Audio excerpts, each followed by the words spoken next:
everybody. Welcome back. All right. It's another Wednesday. Welcome back to Waxy Brown's Flower Power Hour, brought to you live from the robust Cannabis Studios at K-Kid 92.9 right here in the heart of the Grozark. So we're going to talk all about that for 2 hours, because what do we love to grow around her? Medicine. And we're going to talk all about it for about 2 hours. We're having fun, man. All right, so I'd like to welcome back to the program my team. What's up? Steve Wheeler from K-Kid Radio. How we doing? We got Tim Harms from Harvester Scientific. And we've got Justin Trowbridge from Route 66 hanging out down there in New Mexico. What's going on, man? What's up? Just another day. Yep, there he is. We got him. Right. We got him that time.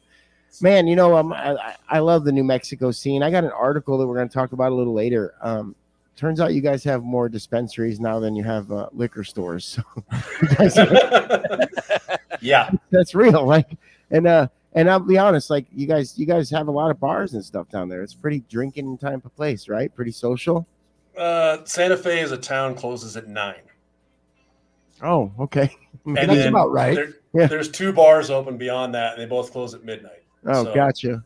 And one's got a gang of Harleys in front of it. Gotcha. Well, not quite that. It's more like a gang of coyotes or even a mountain lion or a bear, probably. But, you know, it gets a little wild. Wilderness bar. Yeah. Heading out to the woods to have a beer back.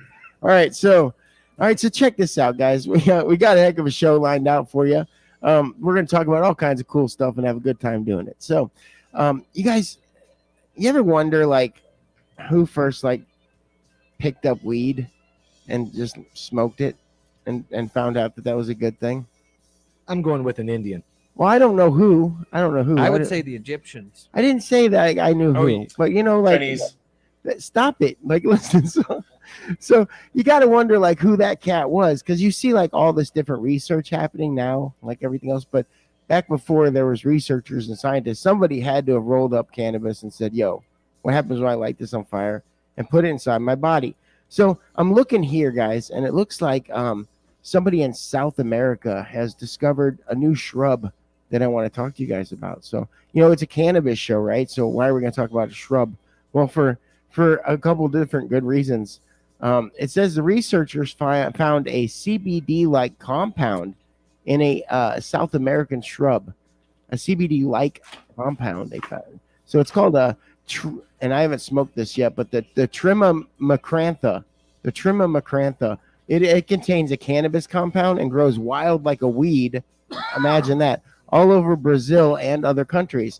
It says another active compound researchers are calling a cannabinoid has been discovered in another plant species that grows wild like a weed all over Brazil, further showing that cannabis compound properties are not entirely unique to one species.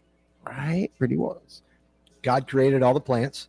Yeah, you wagged your finger at me 3 times, so I knew it was important. Well, but again, it goes back to the seed. It does. God created these plants. Yeah. We have everything available in nature to heal us.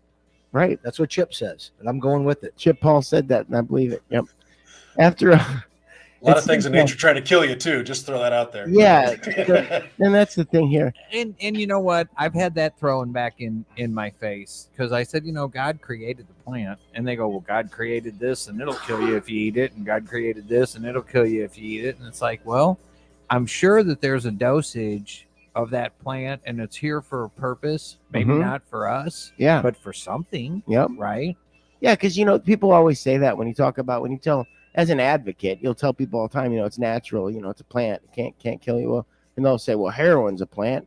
Yeah, but you got to do a lot to it before you get to that point that we're talking about here, where we're talking about death and drugs and things. And we'll also talk about that later, too, because we're going to talk a little bit about the federal government, because they're making moves here to reschedule or deschedule. And a lot of people in the world need to understand that reschedule is a really bad word for somebody like us who are on this show here. So we'll talk about that. But let's get back to our CBD-like compound here, because I think this is very interesting. And I think it's interesting because at the end of the day, if there are a whole bunch of plants out there that are doing great things like this, I think it's Steve Wheeler's responsibility to go out and begin to try and smoke random plants. I think we should send him out with a big lighter and some rolling papers, send him out to the prairies of Kansas or whoever else has prairies, and have him begin to sample these plants, because they're making waves down here in Brazil.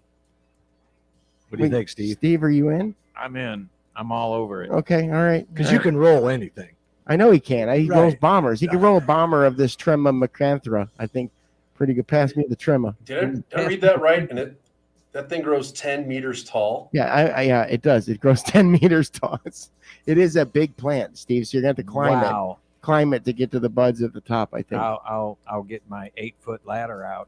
Well, so it does grow very, very tall. But here's the other thing. It says, let's see here. It's an actual cousin of cannabis and hops. Oh. So this plant that they found is falling directly into that Cannabicaya family is what they call that. Which is like a chemical profile. Right. Think about this. If you can get CBD, and they're saying CBD-like, which means that, you could probably do some great things here with it.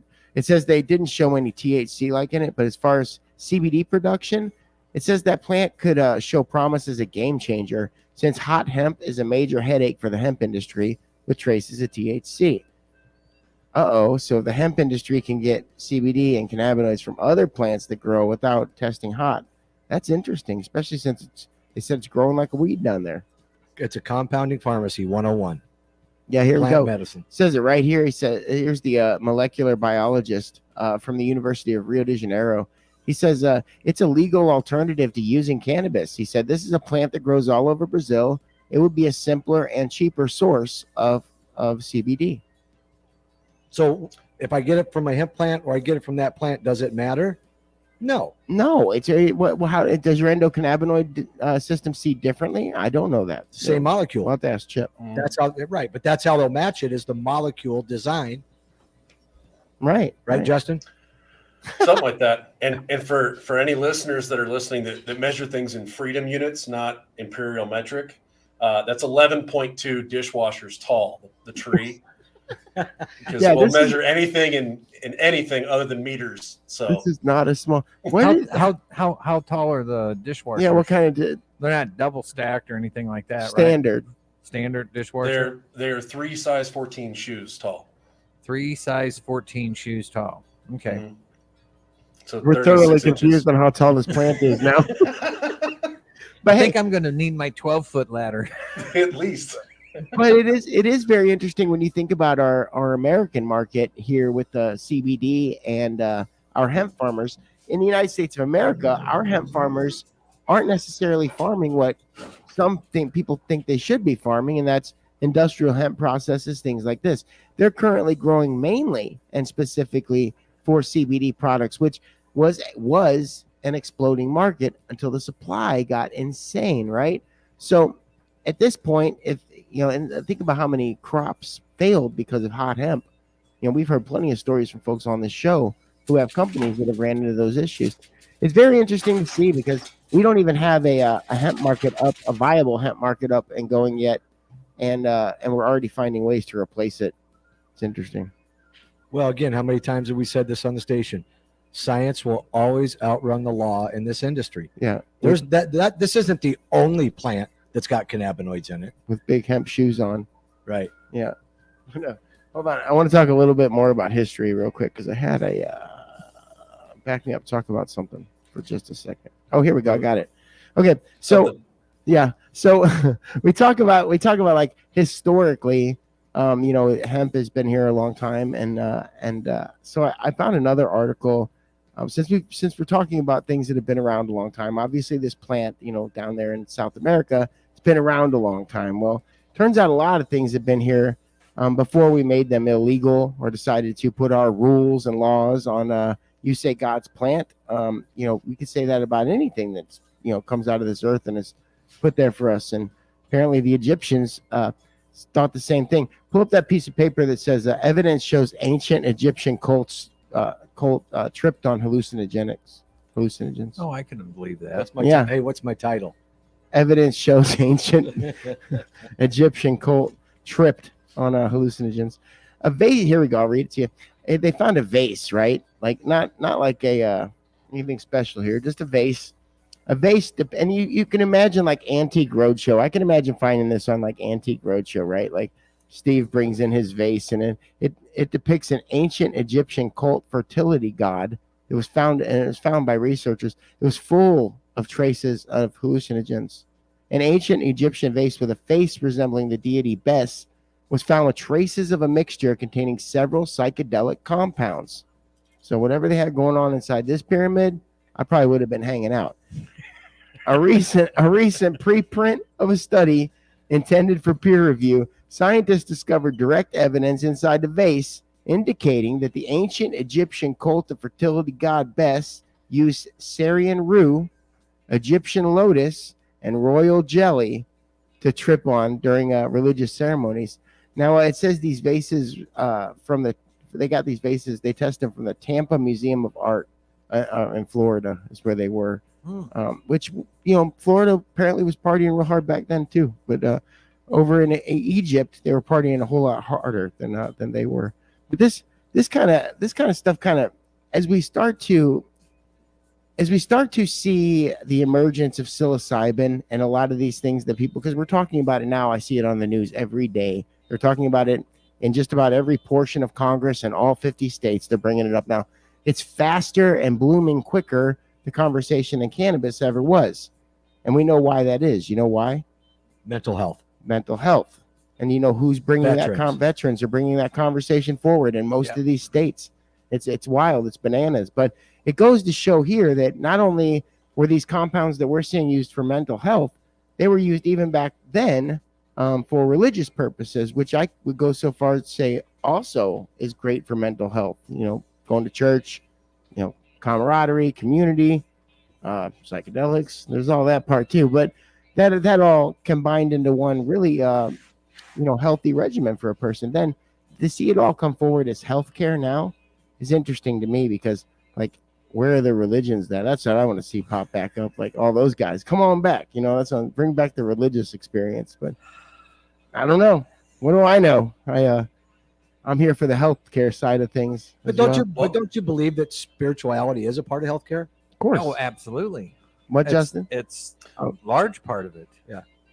What, Justin? I think there's a guy went down to somewhere in Indonesia and found these 3 stones that had different stripes on them, and ran across one of these ancient cultures, and they were holding people's hearts and throwing them into. Oh no, that's Indiana Jones. My bad. Right. I was like, I just watched this on TV. they beat the Nazis in the end. They freed all the little kids. Yeah. See, it is interesting here. It says that inside the vase as well, they detected cow DNA.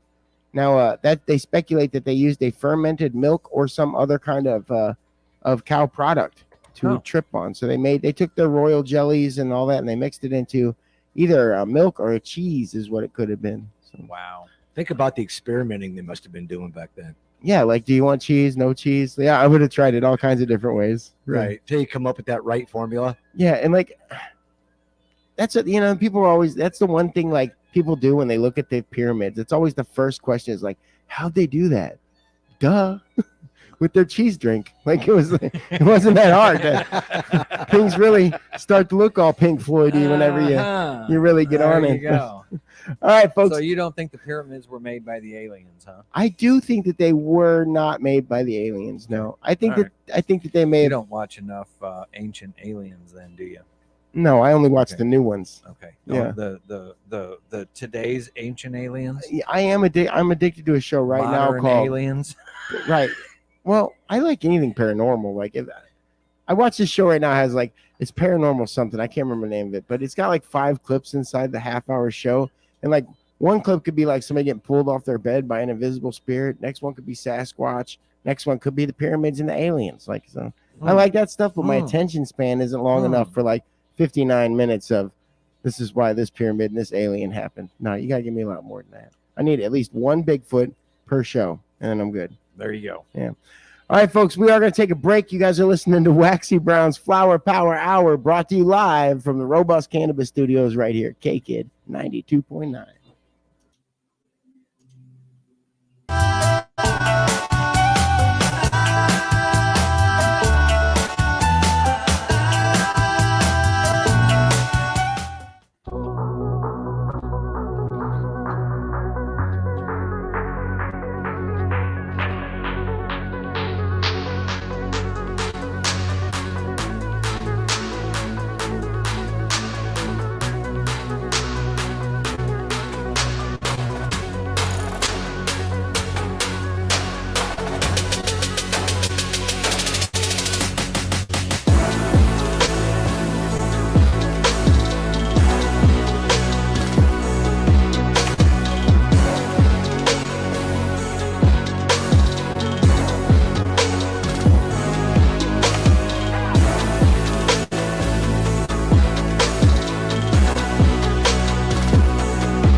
robust, we think it's only right you know how the flower you enjoy is cared for and grown.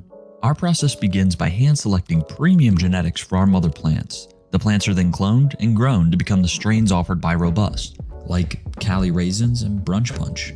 One of our core growing principles is feed the soil to feed the plant.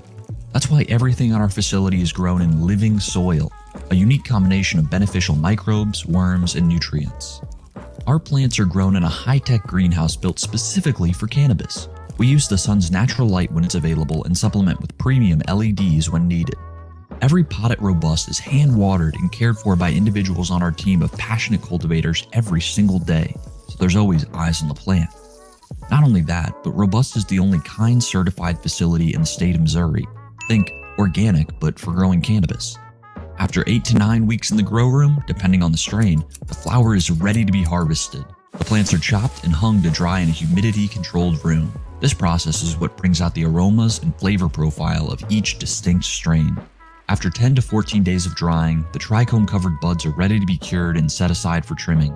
Once our team hand trims and manicures every bud to remove the imperfections, the cannabis is meticulously weighed and put into our iconic Robust Red, fully recyclable packaging and heat sealed to ensure freshness. And that's what you're about to try now, because even though you know Robust cannabis is sustainable, organic, and all natural, you can't understand the hype until you try it yourself.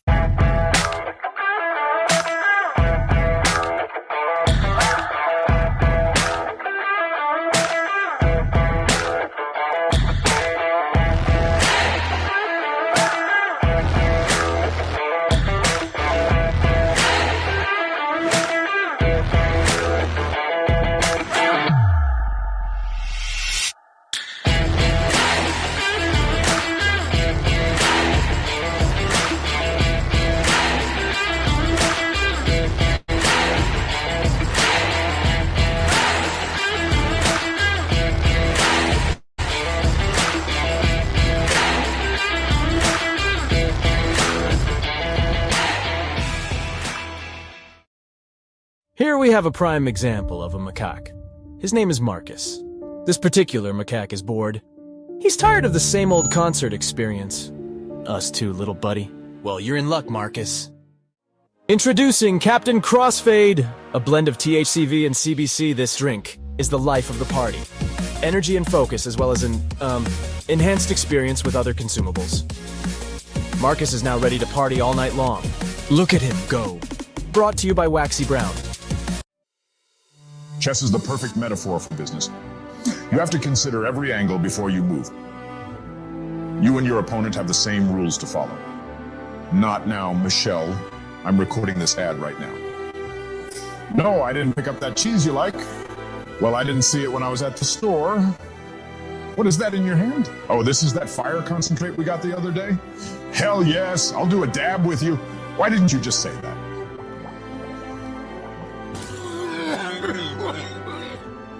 Oh, this is still recording.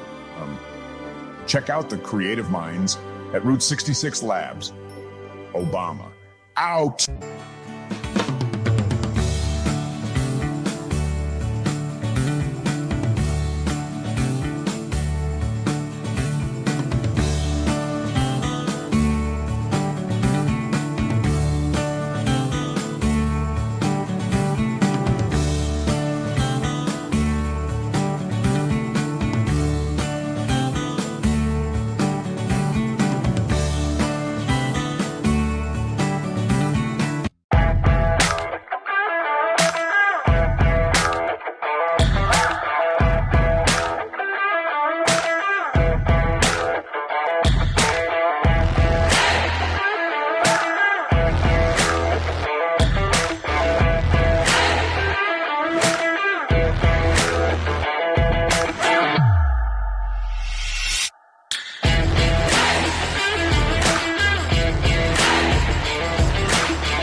Welcome to Waxy Brown's Flower Power Hour. We're live from the Robust Cannabis Studios right here, K-Kid 92.9. Hey, man. So I mentioned earlier that I wanted to talk a little bit about New Mexico having more liquor stores than weed stores. And, you know, I want to be real about it. Like my team, y'all know I've been avoiding the booze and heading towards the THC drinks. Well, hey, and by the way, kudos for that. Thanks. Seriously. Thanks. I appreciate it. I appreciate that. But what I don't appreciate is that the rest of, like, you know why I can do that? Because I have access. Because I have friends who have access to cannabis that hook me up with sugars. My girl makes a simple syrup for me at night that I put inside drinks and all that. But the rest of the nobody else has access like that. It's just not a thing where everybody just has a friend that has a hookup or that has a girl that knows this recipe or any of that. So like the rest of the world has to deal with extremely expensive products or no access at all. And when I say extremely expensive products, I mean alternatives to booze in the cannabis realm. Like I can't find a cheap drink that, you know, it's just in a shop somewhere. Like even like God bless him, Keith does a great job. Their products are wonderful, but they're expensive. You know, it's not something I can just go buy for a few bucks. The look at the alcohol industry. Okay, if I walk into the alcohol industry, I could be a bum or a doctor. Okay, bum if I got 50 cents or $1 something I just scored off the corner, and I got enough to buy a Natty Light, you know, or something off that low shelf. You know, if I'm a doctor, I just did the same thing, but with the heart surgery. Now I can go buy the top shelf, you know, scotch. You can't do that with weed yet. There isn't like, look, I'm still at the bum on the corners phase. You know, I don't have a bunch of money to go buy a bunch of doctor priced products. So like I want something. Doctor price products out there? Yeah, man. You can spend a lot. And you go into a dispensary and want to spend a lot of money and walk out, you're gonna. Wow. You just can't, right? There's lots. Just gotta go to Oklahoma. Yeah, Oklahoma's well. The Natty Light of weed. They've adjusted their seed to sale program, so there's not as much of that happening. But yeah, they pretty much in Oklahoma you can go to the waterfalls of their rivers, and it is just weed juice that falls down on top of you. That's how. Okay, it is. but so out of that whole discussion, what I think is really cool is that you've replaced the drink, the beverage, with no alcohol into cannabinoids. Yeah. So, and I know you've been on this beverage kick for a minute. Yeah. And I, you know, I've kind of been on the other side of it. I'm like, nah, no. But boy, I tell you, after that event Saturday night, no doubt in my mind that the beverage industry is going to be huge. Oh, absolutely. I think people are sleeping on it. Right. 100%. And so let me get into this New Mexico article real quick, okay? It says there are now more cannabis dispensaries than liquor stores in which city, Justin, do you think it is? Albuquerque. It is Albuquerque.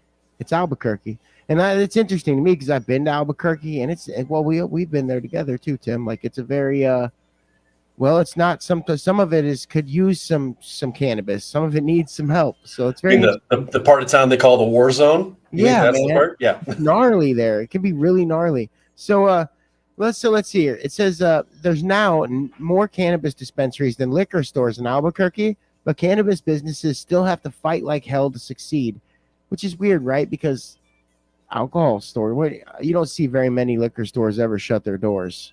In fact, some of them get revolving doors just to make it easier for everybody, and sometimes 24/7 if they're legally allowed to. It says the city of Albuquerque now has more dispensaries than liquor stores open. New Mexico, now they were the 18th state to legalize adult use, and they did it in 1921. So just barely on the other side of that, still kind of peeping it out. They were the 5th to do so through the legislative process versus voter initiative. It's pretty wild, man, that only 5 states have legalized through legislation. I like to remind everybody out there that if it weren't for voter initiatives, Missouri certainly would not have a medical program yet, and we certainly would not have any access adult use wise. We just wouldn't even still barely be talking about it. So It's very interesting. New Mexico was able to push it through that way. That says a lot about their government's ability to listen to the people. Well, right? Didn't they have a medical program for a long time? Yep. Mexico did. Is that right, Justin? Yeah, we've had one of the first medical programs, I think, right behind Colorado. Right. I mean, it's been out for a long time, but it doesn't shock me because there's a huge art culture. There's a huge kind of hippie commune, the Earth ships up in Taos. And I mean, it's Waxy land. It looks like Waxy land. It says here the high number of stores is causing conflict between owners and turning local industry members against one another in a fight to stay alive. So industry on industry fighting. That's pretty wild down there. You guys in Albuquerque there. But like that's another thing. Like liquor stores don't have that problem. You could put 10 of them in one block and they're probably all going to service, a great amount of people because that's how alcohol is. The more go ahead, Justin. Well, I was saying that, and you got to figure out the math that you started with, where you said there's no cheap alternative. So, like, I've got this 100 milligram Canaquil. It's blue raspberry. It'll last me like a week and a half. So when you dose it out that way, not a big deal. But for somebody like you that can drink one of these in a sitting and then go to a radio show, yeah, that gets a little pricey. Yeah. Well. And I can make my own a lot cheaper. That's the other part about it, right? And here's the other thing. I'm going to get into a new product that's on the Missouri market here from our friends at High Five Teal Cannabis. But and I love that they're going a direction. People are going with the drinkables. They're all heading towards powders because it is the easy route and it's the cheaper route packaging wise to give me a powder and ask me to do it myself. But if I'm in a pub or a place like that or a restaurant, like I just don't want to bring out a powder and mix my own drinks. And like, I just don't want to do all that. I'd rather that there's a can of something or an ability for me to drink my weed, in some other way other than a powder form. But it seems like that's the cheap route. So that's where they go, right? They save $2 in packaging per package as opposed to what it costs for a can. So I think we learned a lot from the craft brew industry about how to actually make the transition from the beverage and the hemp side to it, based on how they started their industry. Small glasses, off the tap. There's a lot of things we can learn from the beverage, what they've had to go through to differentiate themselves from a Bud Light, Coors Light, all the mainstream beers. Yeah, go ahead, Steve. No, when he mentioned about, pulling it off of a keg or something like that, I mean, that's pretty much what the drink was like on Saturday night that you guys had. That's what I said. The light bulb went off. I mean, as soon as Kevin did that to me, I'm like, I never thought about this. You're about to be dipped in something. I heard you. Yeah, dipped in poop, I mean, but no, that's kind of one of those things that you when you try one of those events like that, what you learn out of it is amazing. Right. Yeah. Well, I think about it like this, like you look at like some of these craft brew guys, they do it the right way. Think about this. Like sometimes you'll have like a craft company will come in and they'll take over the tap. And that's where they take over on a Friday night for the tap takeover. Yeah. It's like, what if you like toke over the tap and you take one of those taps and we add weed to it and you just have a party one night, introduce it to the crowd? Like it just hasn't been done yet. It's not that's what everybody keeps saying. Well, the market's not ready for it. You're not ready for it. The market's ready for it. Your company's not ready for it. Now, are the prices of the cans high? Sure, metal's high. So it's actually the shipping price. I mean, right? Shipping a case of beer is ungodly expensive right now. So unless you have a distribution model like the breweries have and the liquor companies and all that, there's no way to get that. I mean, when I worked for a wine and spirit company, some guys said, "Where's your airport?" I went, "What?" And he goes, "Well, you fly all the liquor in from Kentucky." I'm like, "Do you think everything's made in Kentucky?" And he goes, "Well, yeah, because it's a liquor state." I'm like, "Yep, okay, I'm not talking to you. Bye." But he thought we flew everything in, and you can't do that. It's by train and truck, Yeah. Well, and I think that's why the Lake of the Ozark is the perfect place to launch a beverage. Yeah. I mean, because you can do small distribution down there. There's enough population with the can of tourism in the summer. Right. Yeah. So think about this. You were showing me an article about a license that they're going to issue. Was it in Colorado for a new bus, for a cannabis bus? Yeah. Okay. Yeah. I hope I printed that one out because that's a good one. Well, think about that to the next level of just like what you said. Have a cruise boat down on the lake. A cannabis cruise boat. If you want to go for a boat ride, and we'll come pick you up, take you out, right? Take you around, do an hour tour, whatever. Go down $1 Million Cove, back into the Party Cove, so you can see whatever it is they have back there to show you. And Right. and then go home. Well, how do we get you off the bus, Steve? How do you get me off the bus? I'm the driver, Oh. son. And When the bus parks, I get off. yeah. So check this out, though. I can drive a boat too, just if you're. Hey, I want to need be a the sales. volunteer. I want to be the salesman to sell those tickets. The ticket sales. Yeah, I don't think that'd be hard. No. I'm looking up a duck boat right now. The Duck boat. There you go. yeah, the 2.5 ton truck that floats. We're doing that. Right. There you go. You don't want to bring a duck boat down here to Missouri. Still duck boat shy. No, they're not. When we were down in Branson, Are they they're running back. again? Yeah, they're back. Okay. It's not. It's not All the right. same company, but it's it's the same principle. All right. We'll do a duck bong then, or what'd you call it? Duck boat. We'll do that. All right. So here's kind of a weird one, right? So this I'm looking at this Albuquerque mess that you guys got going on. It says that they've got too many shops going on, and here's why. Y'all are beefing down there and using like your city councils and stuff to do it. Check this out. It says previously Albuquerque denied the Relief Cannabis Company their Lomas Boulevard location as it was within 600 feet of 505 Farms, which is another dispensary, and they have to have 1,000 feet between them. So that broke a rule. It was only 600 feet. However, along with a handful of other cannabis business owners on the street, Relief demanded a zoning hearing to make an exception to the rule and stand up for themselves. They made a case. Their case was made by saying that they were, by using an old vacant car lot, they're using a vacant old car lot, that they will be upgrading and improving Albuquerque. He said, quote, "We'd be obviously putting back into the community, redeveloping this area." And he said, "We'll also employ local folks," said John Osborne. He's a cannabis attorney. So they're it's like that down there. So Albuquerque, you're winning because you've got more dispensaries than booze, but we don't need it to be like the Hatfield and McCoy type situation down there. So take a breath. I don't know if it gets volatile. Justin, if you could just report back on the scene for us. Yeah, we don't pay our politicians down here, so they do a lot of things that are for their interest after they retire. Let's put it that way. Gotcha. Okay, so I want to talk about drinkables a little bit here, okay? And that's what we call the edibles that you drink. Of course, drinkables, right? They're cannabis drinks. We call them drinkables. So High Five, you guys know who High Five is? You've had their gummies, right? Yeah, so that's Teal. Our friend Adolphus Bush, he's been on the show. Adolphus Bush, excuse me, has been on the show. So they've got a new product out called Stirrables. Okay, I'm gonna tell you about these. These are pretty cool. High Five says the aim of the company is to this is their blanket aim here, to provide Missourians with quality cannabis products they deserve. And please don't give me the weed I deserve. Please give me the good stuff. And make every day moments feel like celebrations among friends. It says here, with the launch of their newest product, High Five Stirrables, the company brings convenience, versatility, and ease of use to patients and consumers. Now check this out. Not only can you infuse any drink with Stirrables, but you can use Stirrables to infuse basically anything, from a salad dressing to soup poured over a morning waffle, coffee, I imagine. There's ways in which you can use this are endless. I can imagine a ton of different ways. I'm putting these things on Pop-Tarts, everything, you name it. But let me tell you about them.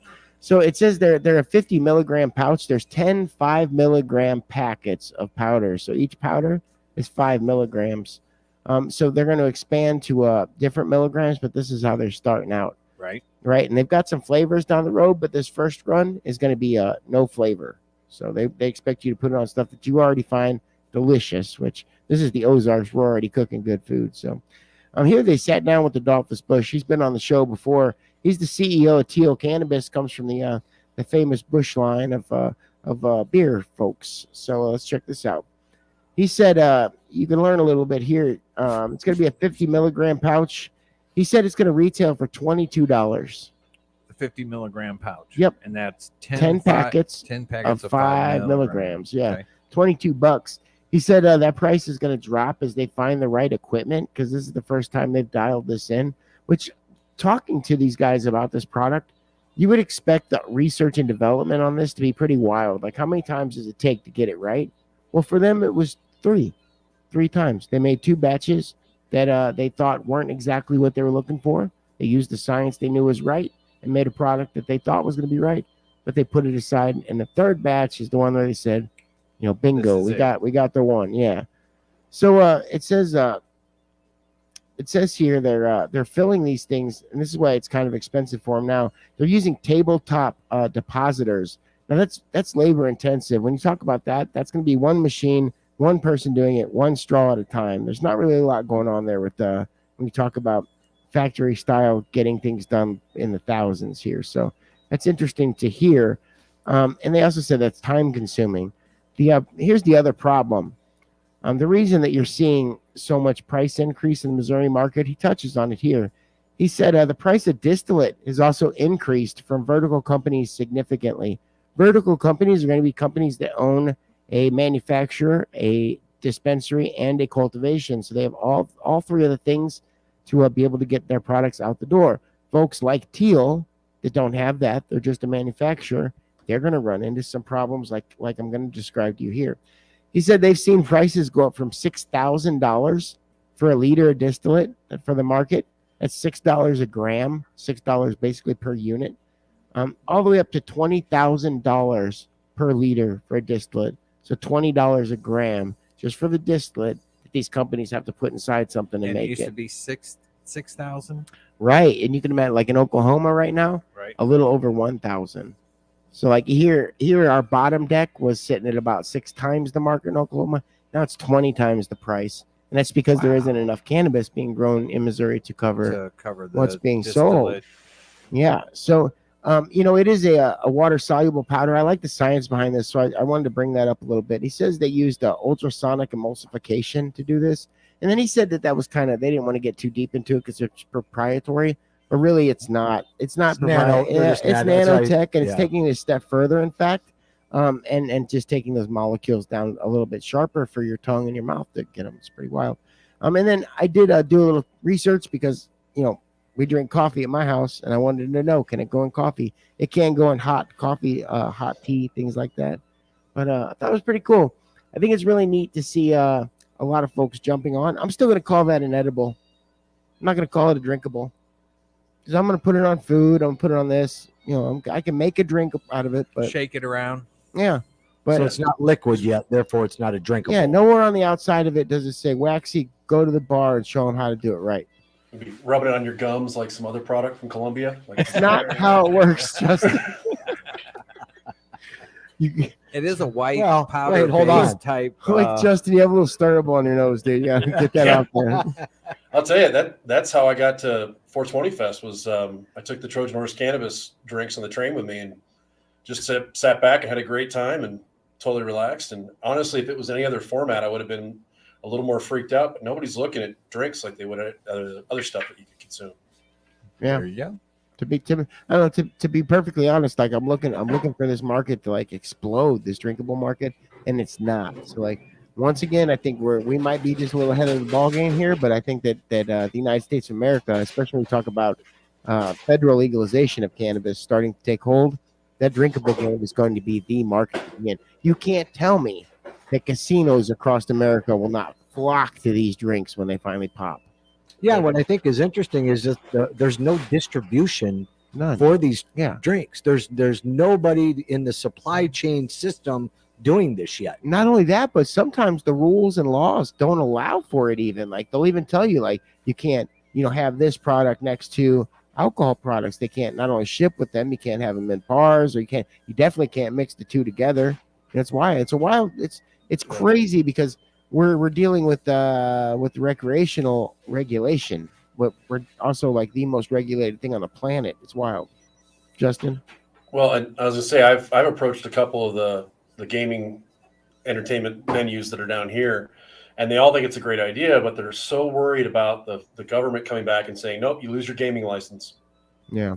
There's so much money in the gaming license that adding a hemp drink or a cannabis drink or that kind of thing muddies the water just enough. They're like, I can't lose hundreds of millions of dollars to make an extra 10.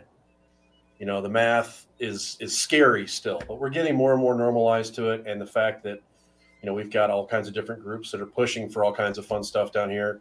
We'll see what happens, but it's becoming more and more a normal conversation. Is the big part. Yeah. I don't. Did you need to take a break? Is that what you're saying? Yeah, we can do that. Okay. If you want to. Yep. I got invited to come and speak as a speaker for the Rotary Club here in Rolla. I got a call yesterday. And they said, you opened up a new business. And I said, well, I own the radio station. He goes, no, this grocery store thing. That's just like, so, but there you go. Just hold on one second. pushing. You're opening the door. Hold on, it's Clay from Evolution Magazine. Hey, Clay, I'm gonna call you right back. I'm on the live show. No, you're good, brother. Appreciate you. Okay, love you. Bye. Did he really just do that? Yeah, it was Clay. Yeah, That's so I can funny. tell my friends that don't listen to the show. I'm like, that's what I yell at him first. You know what? Notice you weren't doing Wednesday, Right. listening to my show. Now I know you're calling me. That's all Hey, good. Steve, that's pretty cool, though, that they reached out to you. Right. So tell me again, Rotary wants you to. Come up it's on the 31st, 7 o'clock. In the What do they morning. want you to talk about? Just be a speaker and tell them about what. Can we come watch? Sure. And Are they going to work you into the Rotarian rotation? Are you? yes. What is the Rotary Club? Is that like? It's Puff Puff Pass. Yeah. To Okay. the left. No. That's the Rotation Club. Steve's been in that since the 70s. All right, folks, you're listening to Waxy Brown's Flower Power Hour, brought to you live from the Robust Cannabis Studios at K-Kid 92.9. We'll be right back.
At Robust, we think it's only right you know how the flower you enjoy is cared for and grown.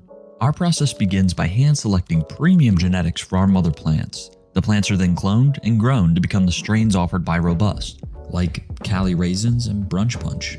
One of our core growing principles is feed the soil to feed the plant.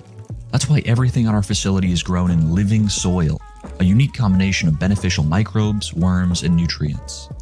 Our plants are grown in a high-tech greenhouse built specifically for cannabis. We use the sun's natural light when it's available and supplement with premium LEDs when needed. Every pot at Robust is hand-watered and cared for by individuals on our team of passionate cultivators every single day, so there's always eyes on the plant. Not only that, but Robust is the only KIND certified facility in the state of Missouri. Think organic, but for growing cannabis. After 8 to 9 weeks in the grow room, depending on the strain, the flower is ready to be harvested. The plants are chopped and hung to dry in a humidity-controlled room. This process is what brings out the aromas and flavor profile of each distinct strain. After 10 to 14 days of drying, the trichome-covered buds are ready to be cured and set aside for trimming. Once our team hand trims and manicures every bud to remove the imperfections, the cannabis is meticulously weighed and put into our iconic Robust Red, fully recyclable packaging and heat sealed to ensure freshness. And that's what you're about to try now, because even though you know Robust cannabis is sustainable, organic, and all natural, you can't understand the hype until you try it yourself. People always ask me, how do you do it? What's your secret? How long did it take? What kind of dedication do you have? How do you do it every day? Well, the truth is, I'm high as shit most of the time, and I wax off a lot. I mean a lot.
I'm so freaking tired this morning. Isn't saying something is indescribable just describing it? If a pregnant woman goes swimming, is she a submarine? What if two bots match on Tinder? Do they ever give up? Do fish get seasick in storms? Why is abbreviated such a long word? If a kid refuses to sleep during nap time, are they guilty of resisting arrest? Pizza is a circle, cut into triangles, and delivered in a square. Wax Off is the greatest dab cleaner ever. Kinda slippery. Huh? Not again! Thanks for waking me up, Lil Waxy.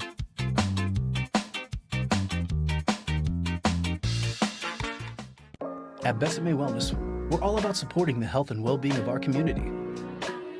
With a wide selection of locally curated medical marijuana products, we'll help find what works best for you. Don't have a card? Let us help navigate the application process. And if you can't make it to one of our 5 convenient locations, we'll even deliver to your door. Visit us in-store or online at besamewellness.com. Here we have a prime example of a macaque. His name is Marcus. This particular macaque is bored. He's tired of the same old concert experience. Us too, little buddy. Well, you're in luck, Marcus.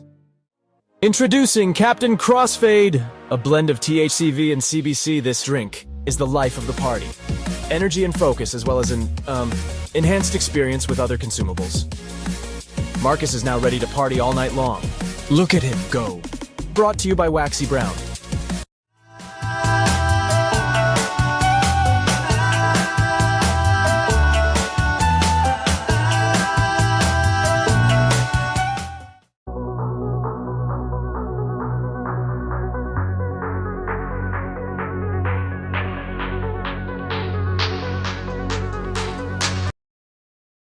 Back to Waxy Brown's Flower Power Hour, brought to you live from the robust Cannabis Studios of K-Kid 92.9. Now, let me tell you a little bit about robust cannabis and why they are our cannabis of choice for the K-Kid Studios to be named after. We believe that the cannabis should be delicious here, don't we, fellas? Absolutely. Weed should taste good, right? Yeah, I can't wait for this craft micro license industry. And you talk about that a lot. Yeah, he's over there salivating for craft cannabis, but that's about as close as we have right now, guys. When it comes to craft cannabis, when grown with heart, we're talking about living soil. Think about some of the individuals who are just now, reaching out and getting into the cannabis aspect compared to somebody like me who goes back to the, 1900 what? No. Anyway, but I remember what was called dirt weed and brickweed and all the crap that was out there. Just nothing like it's being done today. Remember that when you'd open up the bag, you'd be like, "It's dirt, but it'll smoke." I used to have, you de-seed it. Yeah. Y'all know I come from the traditional market myself, and there's a certain friend of mine out there that does tattoos. I won't say his name, Will, but he after I drop a bag off, I go back the next week to bring him his next bag, and on his beautiful mantle, because the guy's got a nice house and everything else, and didn't mind good herb. He would have all the seeds from the last one, and he would have a little how much they weighed next to him. He'd be like 0.000327. He'd be like, you gotta make it a little heavy because look, last week it was kind of seedy, man. This is what I had to deal with, man. Like I'm like, right. Stop. Right. Come on. Yeah. I put those in there extra on purpose to throw you off. But anyway. Well, you weren't the guy that sold the seed and stem bag, at the park or nothing, were you? No, I never sold stems. So they poke the bag and then you'd lose some of the seeds. You didn't want to do that for your customer. Your Trustafarian customer. It's I remember one time a friend of mine, it looked like it had been granulated and they had just taken and put seeds and stem and then blended it and dumped it in a bag and made it kind of look like it was smokable, Yeah. Ooh. Yeah. My brother Mike, he listens to this show. Mike, I'm calling you out. He used to take his bags. It didn't matter what they looked like. He wouldn't even really look. He'd put them in the coffee grinder, grind it all up in advance, like the seed stems, all of it. And I told him flat out, like, bro, like they say that you can, like that can ruin your ability to have kids. I'm like, that's not a thing because he has a gang of them. But the So you were wrong. No, You were lying to your little brother. it on actually purpose? goes the other way. I didn't smoke the seeds. I didn't have any kids, so Yeah. I don't know. And I may or may not have That's dropped rough. seeds as I walked They say across that could be a campus. myth, though. The whole seeds and kids thing. I've gone off track. You know what have you gone couldn't off do. track. You know what you couldn't do back then. You couldn't use a credit card to buy weed. That's what you couldn't do. The closest thing that use a credit card was like when you trade weed for EBT, like food stamps. That was the closest you get to using the card for weed. But that's changing, guys. It says Well, here. think about how people, I mean, even that's still on the traditional side are using Venmo, Cash App. I mean, there's all kinds of ways people are transferring that. Sure. Yeah. If you're not, yeah. No, for real. So, Duffel bags. you know, you can't use credit cards in the Missouri dispensaries and things like that either, right? You have to pass. No, that's not true. There's people using card companies. No. Listen, you can't use your credit card. You can use your credit card. Well, My Yep. understanding is you can't use anything but debit and cash, right? Maybe I'm wrong. Let's read it. Yeah. Let's check If it I out. wasn't on mute, Missouri you could be can. seeing green when it comes to the medical and recreational marijuana industries. Since marijuana is not legalized on the federal level, unless you know Tim's friends to get around it, the banks and credit card companies typically won't allow plastic to pay for marijuana. But the Missouri legislature passed a bill this year that could get rid of this barrier. Senator Stephen Roberts, he's out of St. Louis, he's a Democrat, said the bill would also allow cannabis shops to keep their cash in bank and money accounts without getting in trouble with the feds. So they're trying to beat the safe banking issue by going directly to the without having to go there. So here's the quote. We've kind of created a complex system where you have these products being sold legally, but it's still a federal legal concern, he said. It's still illegal, and so there's lots of concern. You get these businesses who are accepting cash, and they're not able to kind of share information with the banks and different credit unions. So they're saying that they're not getting any information either. The data here is just as important to them as the money, is what it sounds like. What do you think, Tim? All about data. Yeah, that's what I thought you were going to say. So he said that their aim is to protect the finances of Missouri's marijuana businesses because government red tape has them stuck from being able to use the banks. So they are making it to where. Oh, Justin's muted. What's up, Justin? Go ahead. Uh-oh. I was going to say, I was in PayPal for like 3 years, and this conversation, I can't chime in. I was on mute, so it's just driving me nuts. Yeah, go ahead. No, I was going to say it's interesting because with the credit cards and things like that, you see a lot of people that'll present it one way that's actually textbook anti-money laundering protocols. Right. So if you're looking for that sweet spot, make sure that you're doing your due diligence with people that say they can do it, because there are plenty of companies out there that are doing it the sketchy way, and it doesn't take much. Because I know the big thing in the firearms industry right now is a lot of credit card companies are turning over people that bought pistol braces to the ATF. And that's how they're tracking people down to see who bought what. Is the credit card companies and the merchant processing companies are narking on everybody, basically. Yuck. Snitches don't get my business. Well, it says here's one I want to talk about too, because like this is a real thing. So the lack of banking creates a public safety issue since it's primarily a cash business, and without banking, there's no safe way to secure cash or transport it. Right? In my head, it always ends up being some kind of crazy movie with, like De Niro stealing the cash and Jason Statham's got to stop him. But it is kind of like that out there. It can be kind of rambunctious. So there's no real way to move that money around or secure it because you can't really just throw it in the bank. So you have criminals knowing that these are organizations that have a lot of cash on hand. So it's a public safety measure as much as it is it's not just about can Steve go in and use his credit card and then maybe Jill doesn't notice, but it is more just about safety as well, because we see so many different issues. Even here in St. Louis and Kansas City, we've had robberies where people have either strong armed or used vehicles to get through the barriers and all this. But and they're still going after that. But I want to point out too that in the same realm, people are robbing liquor stores left and right, as well as Targets and this and that. It's not just cannabis. And you look at a place like a liquor store. Well, they have a lot of cash on hand too, and they're getting robbed as well.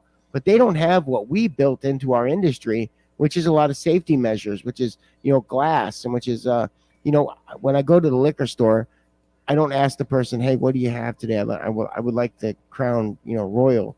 And they don't say, well, give me your ID. Let's put you in the system. Let's blah, blah, blah. Let's talk to you about the terpenes behind the Crown Royal. And, it's a whole thing. What we've built behind all that, as well as those different stopping points within the dispensary, though, are safety. So, like, just jumping in and robbing a dispensary isn't as easy as robbing a liquor store or anything like that. But they're so focused on it.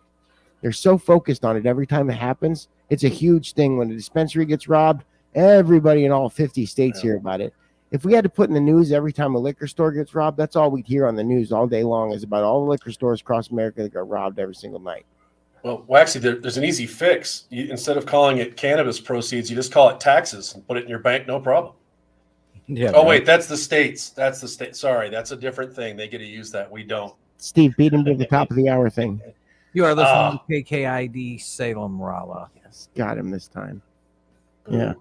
But anyway, I just want to say, it looks here like they are going to pass. It says it's Governor Mike Parson, Missouri's governor, has not yet made a decision on the bill, he says, but Robert expects him to sign the legislation. It says it's interesting the bill has support from DHSS, the Missouri Division of Finance, the Division of Credit Unions, and Bankers Union Association as well. So each of these bills that they filed doesn't look like there's going to be a lot of opposition for it. So expect that us and anybody else that comes to Missouri and goes into a dispensary will be able to very soon be able to use whatever form of payment except that EBT. But I really think they ought to be able to get the edibles with that too, just to be real. Why couldn't they? Because it's not legal yet. So with a beverage, when it is legal, that won't be an issue at the bars and restaurants at all. When it goes federal? Well, let's just say they're still only going to be able to put hemp-derived stuff, as long as we have rules that say that only the dispensaries can have the stuff in there. But then you have to ask yourself, like, what are these consumption lounge rules and licenses going to look like? Like, are they going to be able to serve, or is it just going to be a safe place and have to do delivery options, things like that? But all that is why it's expensive, damn it. Like, that's why things cost so much. When you have to put tons of packaging rules on there, when you have to have logistics demand that you have not only a waitress to serve it to you, now I've got delivery, and now I've got the guy driving the truck, and now I got the fuel behind that. Now I got the bud tender that's got to package it all up, and now you just put $3 on top of my drink. Like, we really want to wave people away from alcohol and towards booze. Well, first is access. Forget about all the cool products, and does it have a cool, thing on it, or is it a new design or formulation? The first thing we got to do is get access. We have to have people that want to put these products in there, that want that, because the patients are there. The people are already inside your bar that want to drink the stuff, or inside your restaurant. They're already there. But now, do you have the gumption to put it on your menu, to trailblaze a little bit? Well, I mean, again, it goes back to what you're doing with the Rotary. I mean, the more conversation we have about normalization out there, outside of the industry, educating people about the cannabinoids outside the industry, that's the only way we can make a difference, is keep pushing that envelope and opening those doors. Right. Yeah, what would you say, Justin? Well, I was saying, and going back to Albuquerque and the Wild West, that is, they can't get around the smoking ban for consumption lounges. So what they're doing now is they're setting up private clubs where you don't have to have a permit to do that in New Mexico. So it's a private club. You can pay for a one-day membership or a monthly membership. You come in, you can sesh and have a good time and all that. And then they've got cannabis delivery on site. So they don't need to have the requirements of the consumption lounge license, the dispensary license, the MIP. They don't need any of it. You just need to charge you $20 at the door and call it a private membership. You're good to go. Yeah, and that's the other thing. Like, I love all that, because like people are finding ways in the gray areas to put consumption lounges across America. We got several in Missouri that are doing a great job at that. But having to and listen, it's not like we're not used to it, but having to operate within the gray zone, within an unformulated area, that we shouldn't have to do that with these businesses. We should be able to pop it open the same as a bar. Okay, I get it, but still, the gray area is where the industry is. Yeah, because there's just no main regulation. I mean, go back to the hemp industry. There's no regulations. Yeah, there's no compliance in the industry. So in order to move that industry, you can't until we implement compliance. Yeah, Missouri's a weird one. It's like the fact that we dropped our hemp program flips me out, man. Absolutely makes me not only mad, but also I sit there every single time and I go, that actually happened. That really happened at a time when we need our farmers to have more and get some finances going and help generational farmers. We decided it was a good idea to get rid of our hemp program. That's bananas. Well, and again, if they don't have a market to sell the product to, why would you put the seed in the ground? Right. Yeah. I mean, you have to be able. I mean, It really limits my hemp sampling ability when there's no seed in the ground. Yeah, you can't really sample what's not there. No. Yeah. All right, so let's talk about Australia for a second, okay? This is kind of an interesting one. So you guys know how Australia works, right? There's like Australians and they have Aborigines. Right. Yeah, so I've been to Australia a bunch myself. So like I've been around Aborigines and I know Justin did fight a kangaroo one time too that we talked about on the show in the past, but and lost. But I want to talk to you a little bit about what's going on down there, because this story, when I read it, kind of struck me as weird. Because when I was in Australia, I was there because I was in the Navy, right? And we worked with a lot of Australian Navy guys, and even their Navy military guys they wear a giant hat with that thing that goes over on the side. Right. That's a real thing, even in their military outfits. But one thing I thought was really unique about their culture, was everywhere that I went down there, and I've been to Townsville and I've been to Darwin, Australia, and both of those are like Townsville's kind of a college-y type area, and Darwin is kind of like a Rolla. It's got like one main street and it's about it. Well, in both places they had for real. We have two. You have two main streets, yeah. 63 and 72. Look, I grew up here. I know how small this town really is. So but what's interesting is when I was 44. Right. When I was in Australia, the Aborigines, the families would just kind of take up space on the sidewalks, around trees and parks, and they weren't going anywhere. You could tell they had their fires set up for the day. They were very much there. And what I also noticed that all of the Australian folks worked and walked and lived all around the Aborigines, right? They didn't get into their business. They didn't tell them to move. They let them sell their wares without business licenses, things like that. Very open to allowing their culture to be there because they've always been there. So this one kind of trips me out because there's a lot of pot in Australia, just be real, but they're very prohibistic down there. They've got a lot of laws against it, and their regulations aren't really moving as quickly as people want them to. So check this out. So government study, this is what you're looking for, Tim. You want to pull up the one that says government study finds Aboriginals. Did you find that? Okay. All right. Government study finds Aboriginal Australians are more likely to be charged for pot. It says only 12% of Aboriginals received a caution from police. Now, caution is their version of a warning. So like, Steve, if I catch you in Australia, if I'm a cop, okay, most of the time you're going to get what's called a caution. Okay, and that means that you don't go further into the legal system. It stops right there. So only 12% of Aborigines received a caution from the police, compared with more than 40% of non-Aborigines. Right. So they're prosecuting them a lot harder down there. Were you having trouble down there, Tim? Well, yeah. I can't find the right one, dude. Did you look? Yeah. Did you find it right there? Oh, it was one of the. It's the very last one. It was one of the add-ons. Okay. Very last one there. I've got it. So it says here that 12% of the Aboriginals received a caution from the police, as opposed to 40% for non-Aboriginals, for everybody else. So that says that they're getting a lot more tickets and moving up the criminal justice system when they probably shouldn't. It says among Aboriginal cannabis offenders, only 11.7 received cautions, compared with 43.9% of the others. It says if you don't receive a caution, then you're proceeding through the formal justice system. That's what they said. It said the scheme, that's what we're calling it here. The scheme allows police to issue cautions using their discretion, but the offender must not be involved in any other criminal offense at the time. It means no two crimes at once. You can't do two. And must have no prior convictions for drug, violence, and sexual offenses.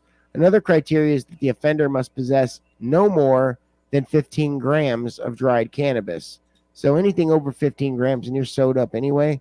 But it said that only 39% of Aboriginal offenders qualified for that, or were issued the caution with that one. So it's kind of interesting for me. I think to our Native American tribes here, right? Like that, our Native American tribes have put a hard foot down when it comes to cannabis. A lot of them have, and said, "Hey, sorry, this is something that's been part of our culture for a long, long, long time." And I kind of think that that situation there, I think it's going to show it, because this is a new thing, just came out here. I think it's going to shed a light on the fact that the indigenous folks there are going to put their foot down and say, this is a part of who we are. We use it because they do. They use it for not only medicine, recreational as well, but because otherwise, how would we have these beautiful didgeridoo pipes that we always see with the beautiful paint all over them? But I'm just saying, they're very creative people. I don't think that in the future we're going to see the Australian government stepping on their toes once some more folks get involved, because I think a lot of their not-for-profits will get involved with that, and it'll be a fairly interesting scene. So just sick Wilford on them. What'd you say? I said just sick Wilford on them. Right. No.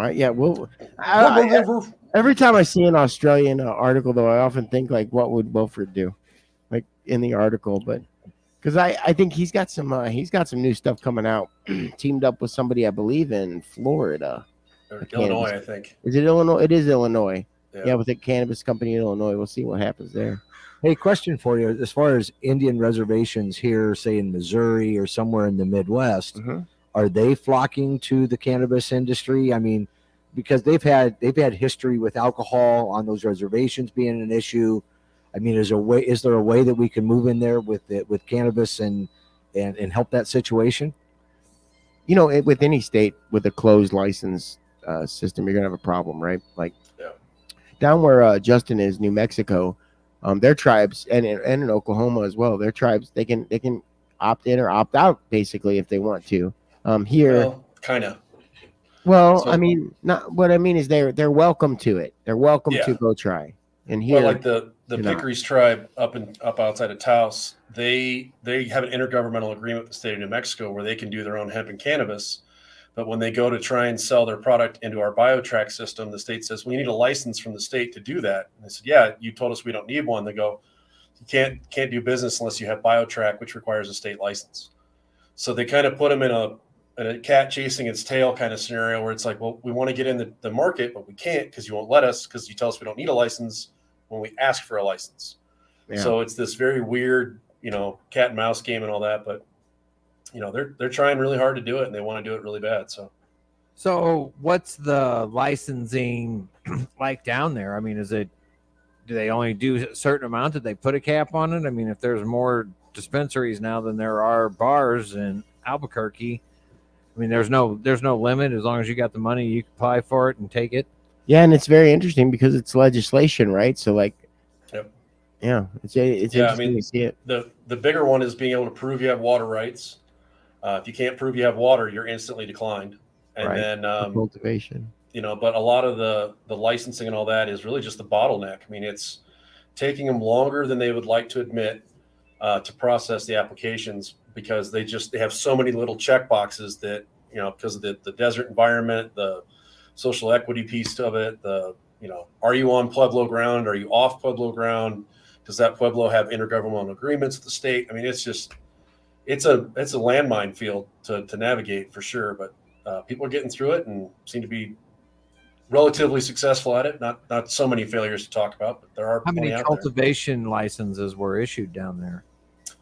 I have no idea off the top of my head, but I know at one point we had 40,000 licenses in the hopper, and they were doing like 10 to 15 a week. That was during COVID, right when we got adult use.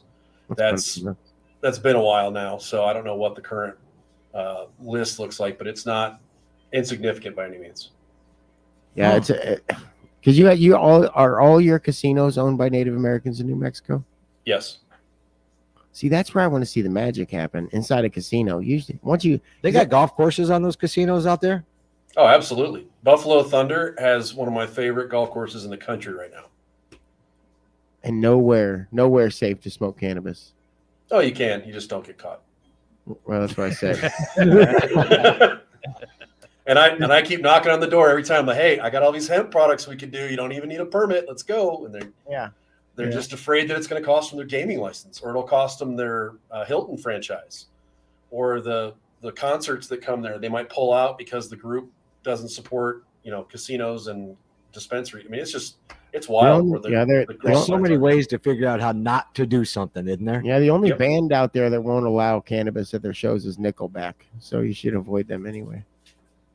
I thought maybe you'd go Leonard Skinner as much as you like them. They're the same thing. They're basically the same. Nickelback is Canadian Leonard Skinner. It's Leonard Skinner, eh? That's all it is. Yeah. This is how you remind me I need to go on to the next article. Okay. So check this one out. So you wanted me to talk about this one, and we'll talk about a little bit here. So security clearances, this is going to piss Steve off. Watch. Security clearances cannot be denied for intelligence agency employees, according to Senate committee for cannabis. So those applying for intelligence agency jobs with the FBI, CIA, NSA can't be denied security clearances because of past cannabis use. Now, I was kicked off of city council and wasn't allowed to be in politics, but now you can be in you can have your giant security clearances and work for the FBI, CIA, and the NSA if you have cannabis passed. So it says here, this bill is proposed by Senator Ron Wyden. That's how I'm going to say his name from now on. Ron Wyden, a senior member of the committee. He says this bill includes historic bipartisan legislation reforming the country's broken classification and declassification system. He said the bill also includes any provision to ensure that cannabis use will not disqualify intelligence community applicants from serving their country. It's a common sense change to ensure that intelligence community can recruit the most capable people possible. That's us. 100%. That's us, like Steve and me. And you too, Tim. You're probably smarter than us, though. Let's see here. It says they want to recruit the best, man. Finally, the bill includes critically important provisions to protect intelligence community whistleblowers. I don't know how. It doesn't say anywhere in here, but they're going to protect the whistleblowers. Do this as well. But I think this is pretty wild, man. It's the Senate the Senate Select Committee are the ones that put this forward. So it's kind of interesting for me because they're at the top tier of your security committees that are doing it. So right now I think what they're saying basically is we can't find people for these jobs because everybody's smoking weed. I think that's really, we're having trouble. I think that's what's happening with every other sector, and from the people that sell Pepsi Cola to all the way down to the carpenters. You name it. They're all smoking now. Like even the truck drivers are getting angry about it. Like I've seen so much go across the news about how angry people are with DOT regulations and being able to transport and work in the trucking industry. Well, you would think if there's not anything against them drinking alcohol, as long as they're not driving and different things like that, what difference would it be if they chose to use cannabis? That's what blows other than my a smart ass answer like it's non-toxic, blah blah. But you're right. They can't say it's illegal anymore. Right. Yeah, but go ahead, Right. Justin. No, he's right. It's an easy way to get around somebody else from taking oxy or something like that. Like, it's a scheduled narcotic, you can't take it. Yeah.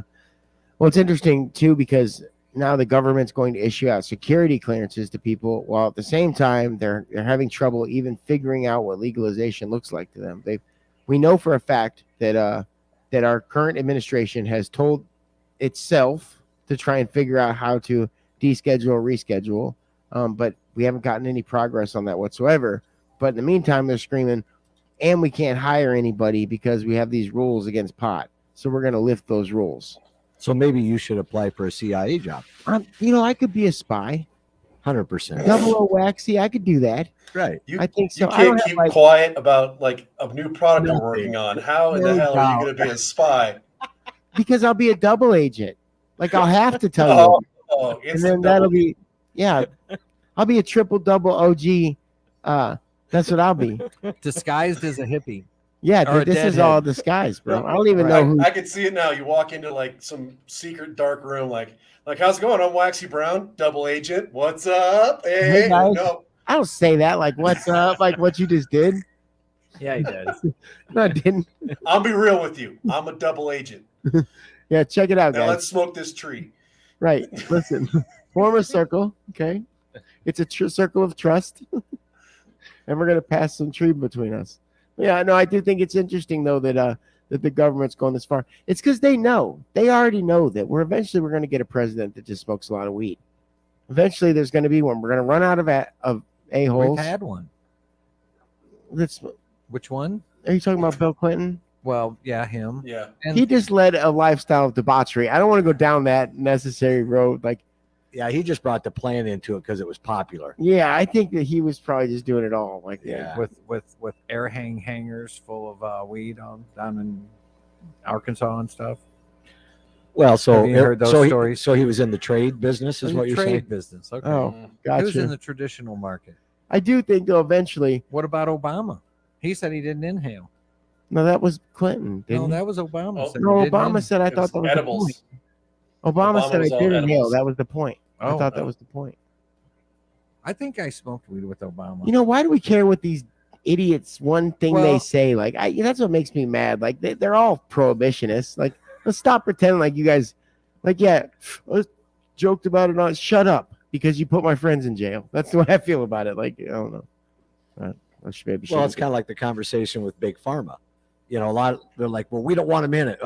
They're already here. yeah. Stop. Yeah, I mean, but why are you trying to fight that animal? You're not going to win that battle. Yeah, don't keep them out. Keep you in. That's Yeah. what we're trying to say here. 100%. Like, you know, it's wild. We're gonna take a break. You bet. All right, guys, you're listening to a much angrier Waxy Brown's Flower Power Hour than it was on the last break.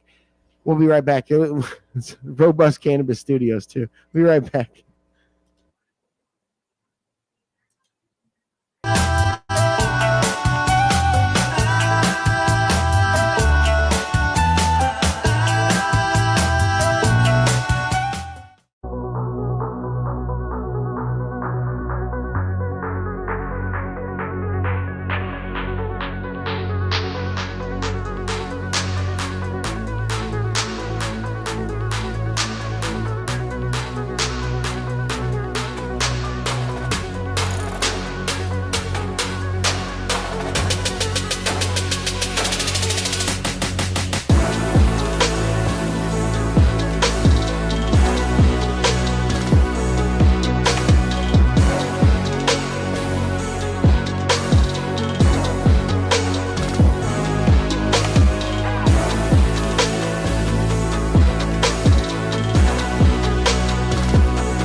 At Robust, we think it's only right you know how the flower you enjoy is cared for and grown.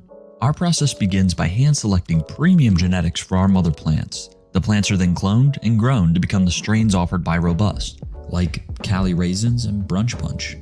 One of our core growing principles is feed the soil to feed the plant. That's why everything on our facility is grown in living soil, a unique combination of beneficial microbes, worms, and nutrients.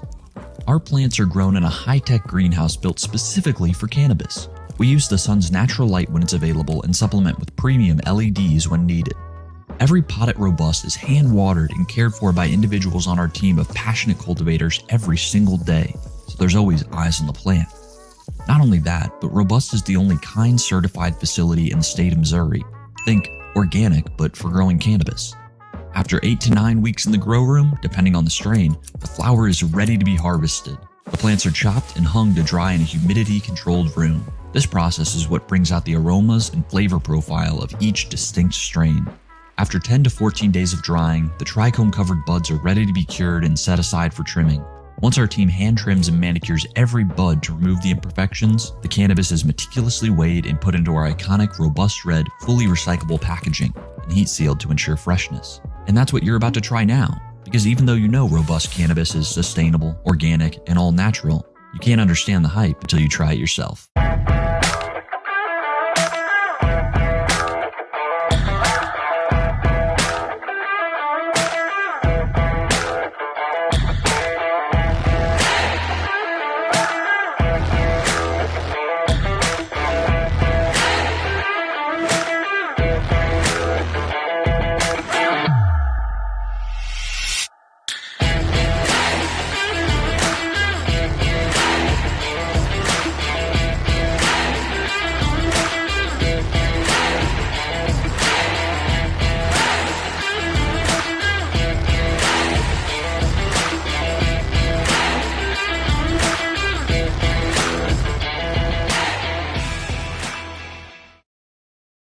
we have a prime example of a macaque.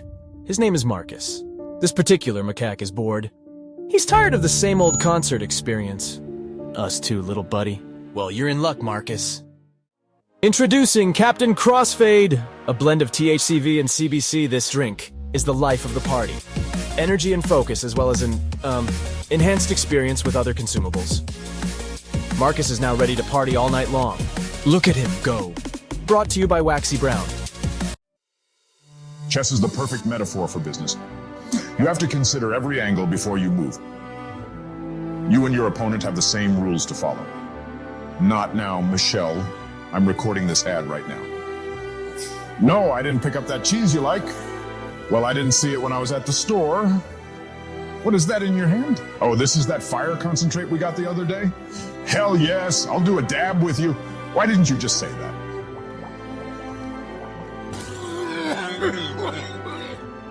Oh, this is still recording. Check out the creative minds at Route 66 Labs. Obama. Out!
Hey everybody, welcome back to Waxy Brown's Flower Power Hour, brought to you live from the Robust Cannabis Studios at KKID 92.9. Crashed that symbol on that one, didn't If he? it's too loud, you're too old here at KKID Radio. So it is that part of the day where we're gonna play a game. We're gonna play Justin's got real dispensary, fake dispensary lined up for us, Justin. Now for our listeners at home, what Justin's going to do is he's going to give us a real name and a fake name. Do you want to put a couple of people on the line and have them play with us? No. Okay. No. You know, we put our listeners on the line. Yeah. Chaos. No. Who would you put Not on? so much. The first two callers. No. Call Clay back. No. That was funny. Hey, what are you doing? I need you for 3 seconds. Forget about it. He wouldn't trust me. Hey, so we're gonna guess which one's real, which one's fake. Tim's gonna keep score. Justin, what do you got for us this week? All right, so you guys are picking the real one. So the first one is Hemp Depot or Doobie Depot. Oh man. I'll go first. Okay, you go. I'm going to go with the Doobie Depot. Okay, what about you? Hemp Depot. I'm going Hemp Depot too. It's Hemp Depot. Oh, Hemp Depot. Really? Doobie Depot. That's a good one though. So now is that a regular dispensary? Yeah. It's not Cannabis Depot or No, it's no. Hemp No, Depot, huh? Hemp Depot is what it said. All Doobie right. Depot sounds like something like that R2D2 says when he's high. Doobie Depot. That or Doobie Depot. Scooby. Right. Okay. All right.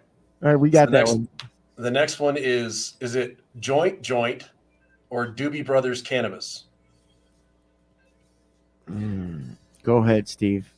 I'm going to have to go with joint because I think they need the permission from the Doobie Brothers in order to actually be able to name their dispensary after the group.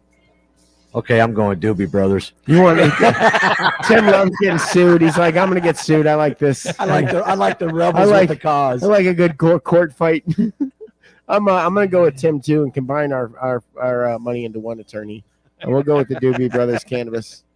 It is actually Doobie Brothers Cannabis. Yeah, see, we won that Aren't lawsuit. you glad I'm going first? Yeah, but yours was good too. Joint. I would stop at a joint just because I would get a T-shirt. Joint, man.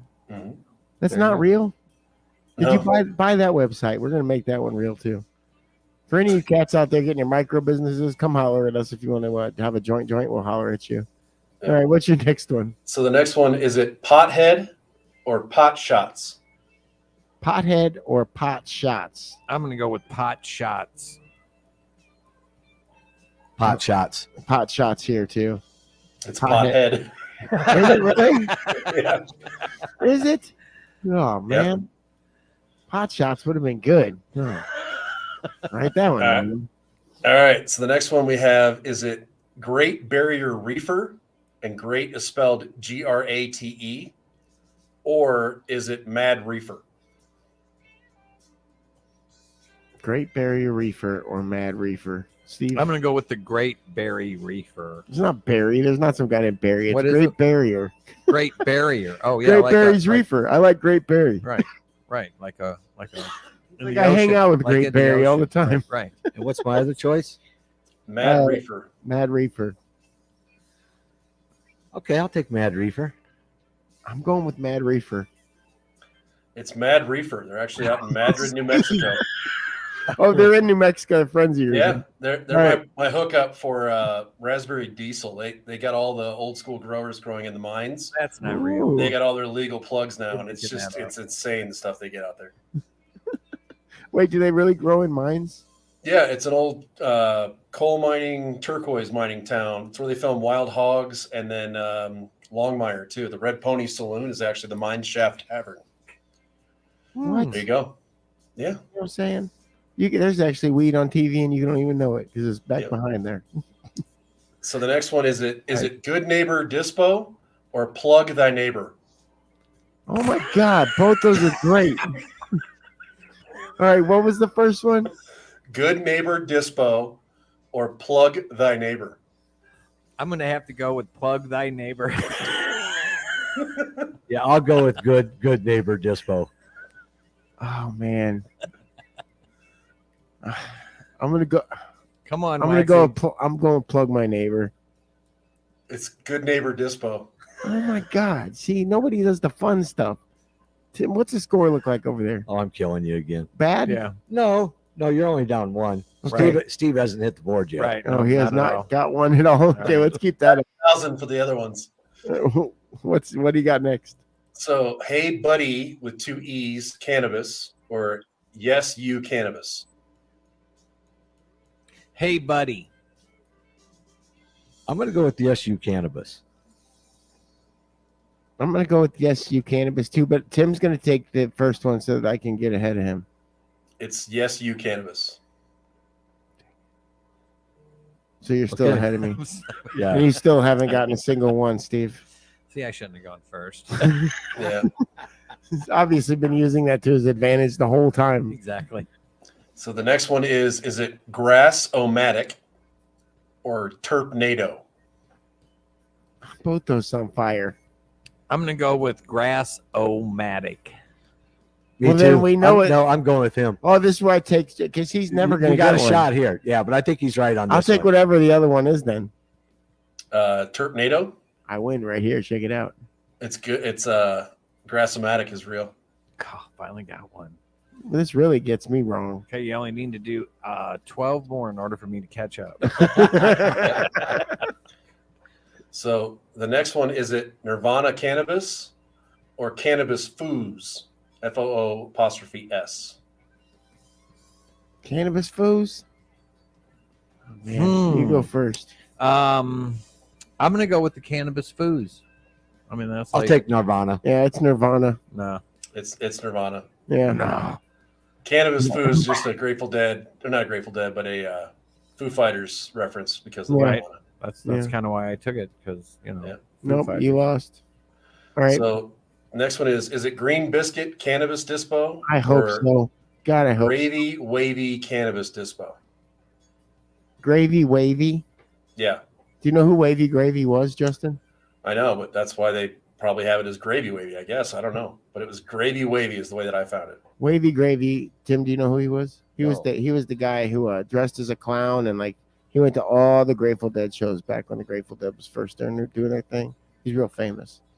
But that's why they didn't name it after him. What was the first one? Green Biscuit Cannabis Dispo. I'm going to go with the Green Biscuit Cannabis Dispo. Okay, what about you? I think I'm going with the gravy. Gravy Wavy? Yeah. I'm going with the one Steve said then.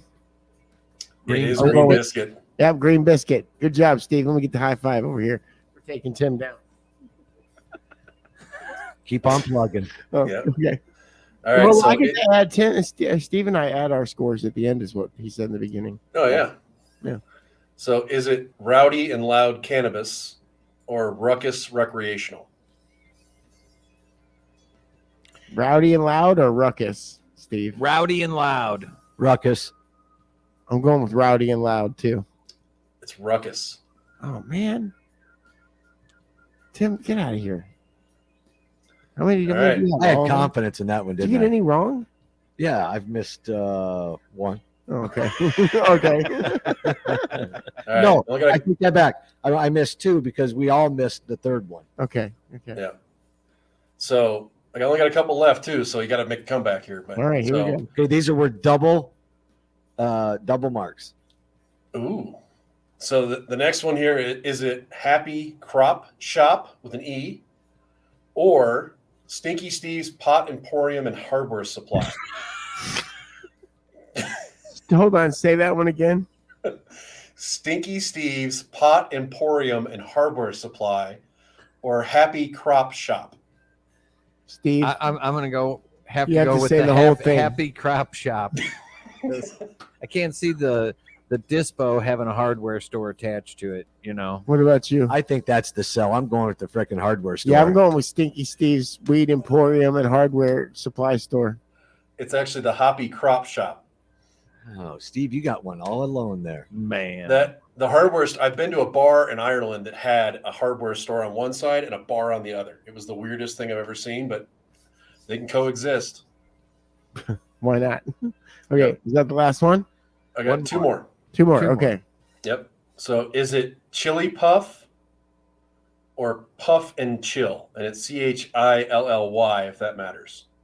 Puff and Chill. Yep, puff and chill. I'm going with the other one just to be different. What is it? What's my other one? Puff. The other one is Chili Puff. Puff Daddy. Oh, Chili Puff. Oh, Okay. is it New Mexico? It probably is Chili Puff. I'm going with Chili Puff. All right. Well, it's Puff and Chill is the actual one. Well, that's stupid. Way to go the opposite way. Yeah. Way to be a rebel. All right. Last one. Is it Philabong or Grams Are Us? Ooh. Grams Are Us. I'm afraid then they'd be worried about taking off that Toys R Us thing and promoting the kids kind of rules. And No, I laws. really like the Grams or Us one, but the bong deal is kind of my yeah. I'm going with the bong. What is the bong one? Philabong? Philabong. Is it just FILL? FILLA bong. One word. I'm going with Philabong too. It is Philabong. Bam. Got it. Man. Man, how many did you get total? You got, You got them all. what about you? Me, I got 3. You got 3. 4. Oh, 4 that's- out of 13. That's pretty good. All right, guys, I won that one. That was this week's real dispensary, fake dispensary, brought to you by Justin. Hey, that was a good job though, Justin. Thanks for getting those all put I together. don't think he won. I'll tell you, some of these things you look at them, and you're like, is that a concept for a name or is that a real name? And then it's like, nope, that's a real name. So you run with them. Yeah. Yeah, I'm kind of excited for that. And for maybe the micro grow industry will have some creative names in some of the dispos. Instead of just following the Blue Sage, the normal name of the company, Right. Cannabis companies. Right. Yep. And if anybody needs help with it, we can clearly come up with plenty of fake ones. So Yeah. No doubt. if anyone does Stinky Steve's pot, emporium, and hardware supply, I want a shirt. I'm just telling you right now, I need a shirt that says that on it. We should rename the show like you're listening to Stinky Steve's Flower Power Hour. Okay, kid. Right next to the hardware store. If they hadn't have found me, he'd probably have that now with legal. He'd probably have Stinky Steve's Flower Power. I'd probably sell too. Like people have flocked to Stinky Steve's. Well, I mean, you got to think. I mean, it does smell good in here. Yeah, that's what I'm thinking. Yeah. I mean, it is a very valid not name. necessarily like a body odor type stink. No, it's but like cannabis. a skunk stink. We have a good skunk. Yeah, my stink, tray's open right behind Tim. That's what it is. Yeah. Okay. All right. So hey, you want to take a break? Sure. Let's All right, we're gonna take a break. When we get back, out of the way. When we get back, we'll chat at you a little bit more. All right, you guys are listening to Waxy Brown's Flower Power Hour, brought to you live from the Robust Cannabis Studios at K-Kid 92.9.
At Robust, we think it's only right you know how the flower you enjoy is cared for and grown. Our process begins by hand-selecting premium genetics for our mother plants. The plants are then cloned and grown to become the strains offered by Robust, like Cali Raisins and Brunch Punch. One of our core growing principles is feed the soil to feed the plant. That's why everything on our facility is grown in living soil, a unique combination of beneficial microbes, worms, and nutrients. Our plants are grown in a high-tech greenhouse built specifically for cannabis. We use the sun's natural light when it's available and supplement with premium LEDs when needed. Every pot at Robust is hand-watered and cared for by individuals on our team of passionate cultivators every single day, so there's always eyes on the plant. Not only that, but Robust is the only kind certified facility in the state of Missouri. Think organic, but for growing cannabis. After 8 to 9 weeks in the grow room, depending on the strain, the flower is ready to be harvested. The plants are chopped and hung to dry in a humidity-controlled room. This process is what brings out the aromas and flavor profile of each distinct strain. After 10 to 14 days of drying, the trichome-covered buds are ready to be cured and set aside for trimming. Once our team hand trims and manicures every bud to remove the imperfections, the cannabis is meticulously weighed and put into our iconic Robust Red, fully recyclable packaging and heat sealed to ensure freshness. And that's what you're about to try now, because even though you know Robust cannabis is sustainable, organic, and all natural, you can't understand the hype until you try it yourself. People always ask me, how do you do it? What's your secret? How long did it take? What kind of dedication do you have? How do you do it every day? Well, the truth is, I'm high as shit most of the time, and I wax off a lot. I mean a lot.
I'm so freaking tired this morning. Isn't saying something is indescribable just describing it? If a pregnant woman goes swimming, is she a submarine? What if two bots match on Tinder? Do they ever give up? Do fish get seasick in storms? Why is abbreviated such a long word? If a kid refuses to sleep during nap time, are they guilty of resisting arrest? Pizza is a circle, cut into triangles, and delivered in a square. Wax Off is the greatest dab cleaner ever. Kinda slippery. Huh? Not again! Thanks for waking me up, Lil Waxy.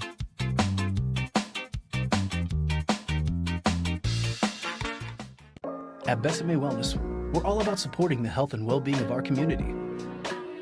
With a wide selection of locally curated medical marijuana products, we'll help find what works best for you. Don't have a card? Let us help navigate the application process. And if you can't make it to one of our 5 convenient locations, we'll even deliver to your door. Visit us in-store or online at besamewellness.com.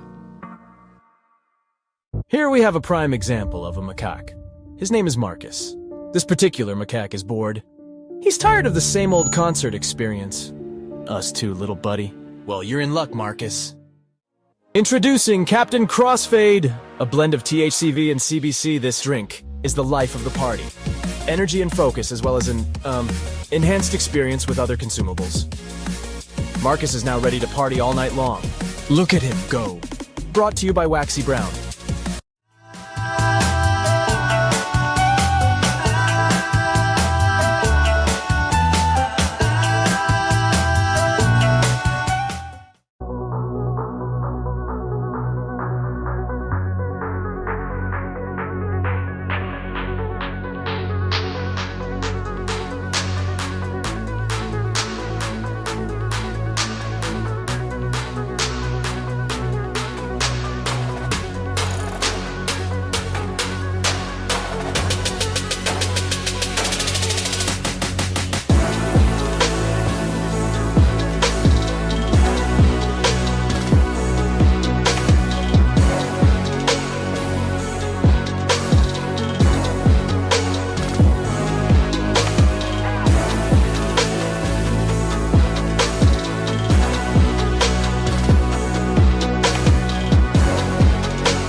At Robust, we think it's only right you know how the flower you enjoy is cared for and grown.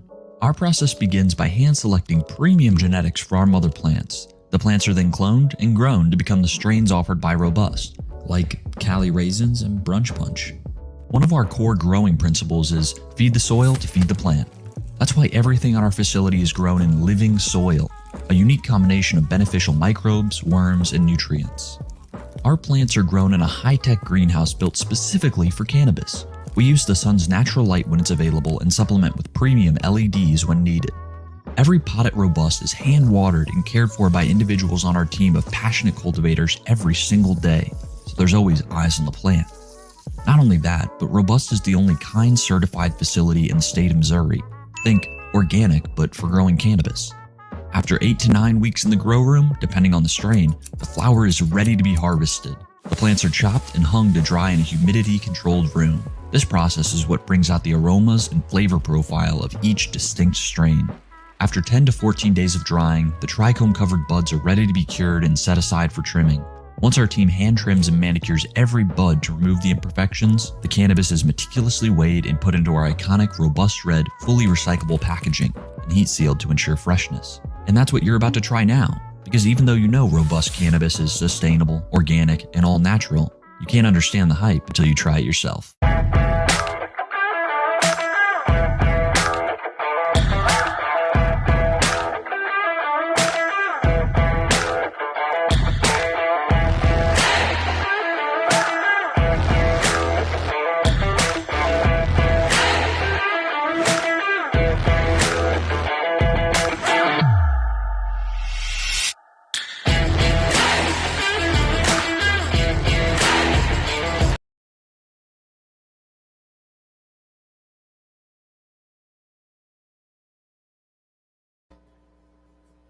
Hey, everybody. Welcome back to Waxy Brown's Flower Power Hour.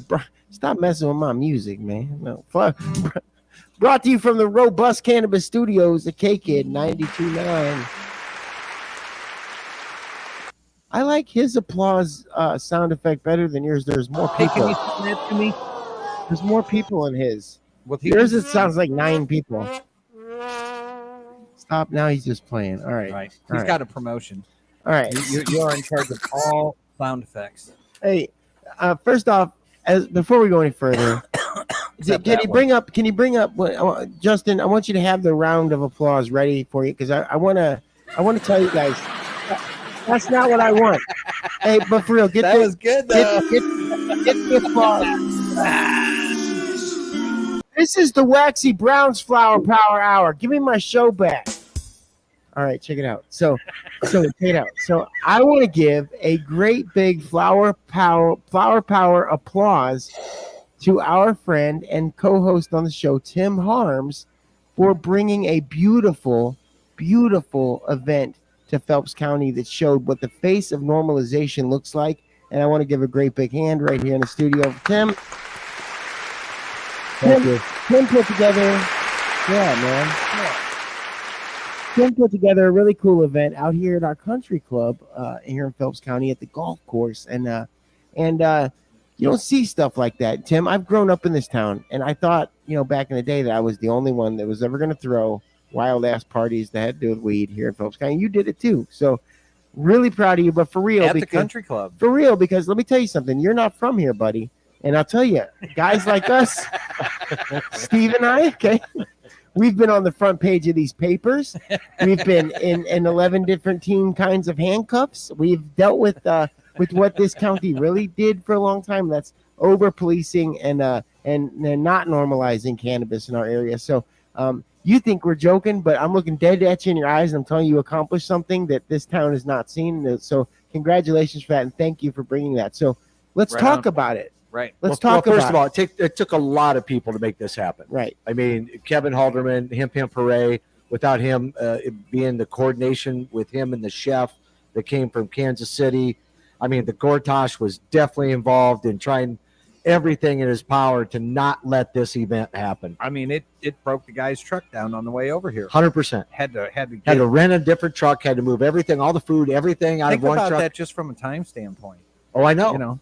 I mean, then his 2 helpers didn't show up. So he's there by himself. I mean, he told us, he goes, took the bull by the horns. Yeah, totally. Yeah, he did. He jumped in. He said, "Okay, let's do this." You should have told me, man. And plus, I had Sir Chris, the royal chef, there. Well, the royal cook too. Yeah, but you were a guest. Well, but still. Yeah, but I appreciate you coming. Team, and let's be honest. When the team breaks down, you get the guys off the bench here. Sir Chris is not formally trained, but he does make delicious campfire food. Nice. But tell me a little bit about the event. What kind of food was it? What kind of infusion did you have there? So it was the guy who specializes in. His name is Brent. I'll get up. I'll remember that here. It's a long last name. Anyways, it was a Persian meal. Oh, so it come from that part of the world. Very cool. Yeah, and his chicken was really unique. It didn't taste like chicken, like normal chicken. Okay. But it had that cultural touch on it. And so you're getting some good ethnic food as well as infused. Oh, 100%. Oh, wow.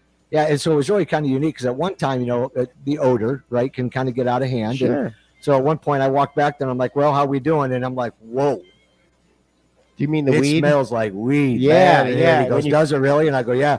Man, he knew exactly what to do to bury that smell in minutes. Yeah. It was, that guy was I never smelled it out in the That's because you the lobby area. Listen, that's because, and no offense, but you smell like weed all the time. So you're not going to smell it. You're not going to notice. He's like, it smells like regular to me. I don't know what's happening here, what they're talking about. Go ahead. But also got to give a big shout out to Oak Meadows Country Club for just allowing us to have the event. And, Jan and Jim, super people that really opened the door. Again, ornaments, all the stuff we had for our tables, right, didn't come in. So at the last minute, she goes, "Hey, I think I got something in the back room." And so those hippie bottles that that was all in the back room in storage. Oh, wow. Yeah, it was. She goes, "This will work perfect," and it did. It worked awesome. Oh, and she got to be a little involved. Yeah. That's really cool too. 'Cause Yeah. I'll be honest, and I'm not always right. If we know that. When you first brought the idea to me and you said, Waxy, man, it's the country club, and I was like, yeah, go ahead. You're bananas. This is not, you're absolutely lost every part of your marble. Like right now, there's marbles all over the floor. Be careful, you slip and fall on them. That's how bad I thought you messed up. But when you said, oh, we're going to do it, it's going to be wonderful, I was like, okay, apparently things are different than when I would. Because I love that you did that. If I would have went knocking and said, I want to throw a party here, they'd be like, yeah, no, that's not happening, buddy. You or Steve Wheeler. I'm glad you did it, though, because I'm not from here. Nobody knows me, right? Yeah, but I also think that's really cool because a lot of those folks out there, they think of cannabis as just a joint, something we burn and roll. But to introduce them to the food part of it, having it as a part of our lifestyle as your everyday thing can be a good deal. What was the core of the education piece? Well, it was really interesting. We were able to get April Hatch to dial in. Right. Yeah, so April came in, the cannabis care team. Right. She did a phenomenal presentation. Right. like she does always. So they got to learn about their endocannabinoid system. Exactly. And that's, that was one of the big things. And then just and the way that Tim started it off, he goes, okay, picture your 100 baseballs all lined up in a row around the room. And he goes, okay, so we're going to pull one out, and that's the THC cannabinoid. He goes, now you got 99 other cannabinoids that this plant has to offer us that we are now in research trying to develop to see what's going to be the best use for the ailments that you have. Sure. So that's kind of how it started, which was great. I've never heard that. That's a great analogy. Bet everybody just kind of perked up their chair and thought, okay, well, let's find out about this then, didn't they? Pretty much. It was, and everybody kind of used that analogy all night long. That the kind of light bulb goes off. That makes sense to them now, because they don't know the difference between the recreational industry, the hemp industry, what all that means. I wouldn't either if I hadn't been on the show for 2.5 years. I wouldn't know that stuff for real. No, I get this it. show has started to get medical marijuana legalized in the state of Missouri. Okay, and look at us now. Hey, Tim, did you guys have to use any Reveille that night? Oh, yeah. Again, total hit. So I need to give another super shout out to Scott and Melanie Flett out there at the Country Club and Flett Plumbing. They were a big supporter in bringing this event to the Country Club, really helping open that door to the culture and everything else. So it's, again, kudos to those people.